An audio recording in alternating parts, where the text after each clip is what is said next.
ഇത് മഹാഭാരത കഥ.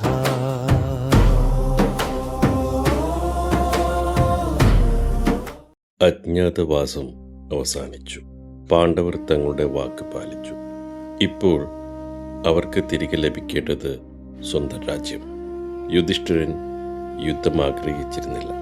ഭീമന്റെ ഹൃദയം പ്രതികാരത്തിനായി കാത്തിരുന്നെങ്കിലും, അർജുനന്റെ കൈ ഗാണ്ഡീവത്തിനായി വിറച്ചിരുന്നെങ്കിലും, ധർമ്മരാജൻ ആദ്യം തെരഞ്ഞെടുത്തത് സമാധാനത്തിൻ്റെ വഴി. ഹസ്തിനാപുരത്തിലേക്ക് ദൂതന്മാർ പോയി. സന്ദേശം വ്യക്തമായിരുന്നു: ഞങ്ങൾക്ക് അവകാശപ്പെട്ട രാജ്യം തിരികെ നൽകൂ. പക്ഷേ ദുര്യോധനന്റെ അഹങ്കാരം ആ വാക്കുകൾ കേൾക്കാൻ തയ്യാറായില്ല. അവൻ പരിഹാസത്തോടെ ചിരിച്ചു. സൂചിമുനയോളം ഭൂമി പോലും ഞാൻ അവർക്ക് നൽകില്ല. സഭ വീണ്ടും നിശബ്ദമായി. ഭീഷ്മന്റെ ഹൃദയം വേദനിച്ചു. വിതുരൻ നിരാശനായി. ധൃതരാഷ്ട്രൻ ഭയപ്പെട്ടു. പക്ഷേ ദുര്യോധനന്റെ തീരുമാനം മാറിയില്ല.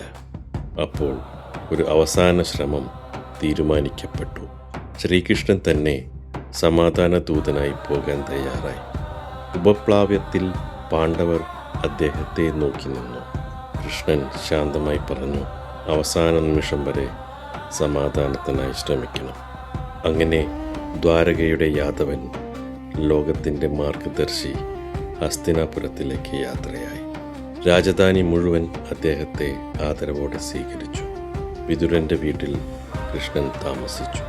വിതുരൻ്റെ കണ്ണുകളിൽ ആശങ്ക. ഈ യുദ്ധം ലോകത്തെ നശിപ്പിക്കും. കൃഷ്ണൻ ശാന്തമായി പുഞ്ചിരിച്ചു. അടുത്ത ദിവസം രാജസഭ ചേർന്നു.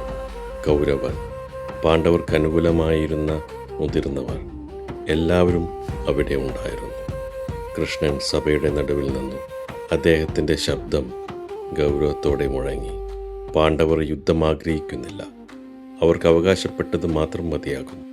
അദ്ദേഹം തുടർന്നു: 5 ഗ്രാമങ്ങൾ കൊടുക്കൂ, അത്രമാത്രം. സഭ മുഴുവൻ കൃഷ്ണന്റെ വാക്കുകൾ കേട്ട് മൗനമായി. പക്ഷേ ദുര്യോധനൻ എഴുന്നേറ്റു. അവൻ്റെ കണ്ണുകളിൽ അഹങ്കാരം മാത്രം. 5 ഗ്രാമങ്ങളോ? സൂചിയുടെ അഗ്രം തൊടുന്നത്ര ഭൂമിയും ഞാൻ കൊടുക്കില്ല. ആ വാക്കുകൾ സഭയിൽ ഇടിമുഴക്കമായി മുഴങ്ങി. വിതുരൻ തലകുനിച്ചു. ഭീഷ്മൻ കണ്ണുകൾ അടച്ചു. ഇപ്പോൾ യുദ്ധം അനിവാര്യമായിരുന്നു. പക്ഷേ ദുര്യോധനന്റെ അഹങ്കാരം ഇനിയും അവസാനിച്ചില്ല. അവൻ രഹസ്യമായി കൽപ്പിച്ചു: കൃഷ്ണനെ തടവിലാക്കൂ. സഭ ഞെട്ടി. ആ നിമിഷം കൃഷ്ണൻ പുഞ്ചിരിച്ചു. അദ്ദേഹത്തിൻ്റെ രൂപം മാറി തുടങ്ങി. അവിടെ വിശ്വരൂപം തെളിഞ്ഞു. 1000 സൂര്യന്മാരുടെ പ്രകാശം പോലെ.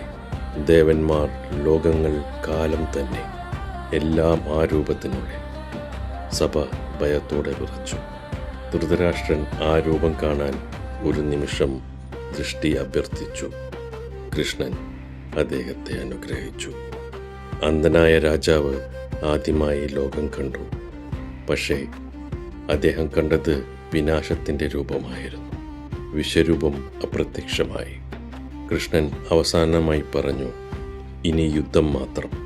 അങ്ങനെ സമാധാനത്തിൻ്റെ അവസാന വാതിലും അടഞ്ഞു. കുരുക്ഷേത്രം ഇപ്പോൾ മനുഷ്യചരിത്രത്തിലെ ഏറ്റവും മഹായുദ്ധത്തെ കാത്തുനിന്നു.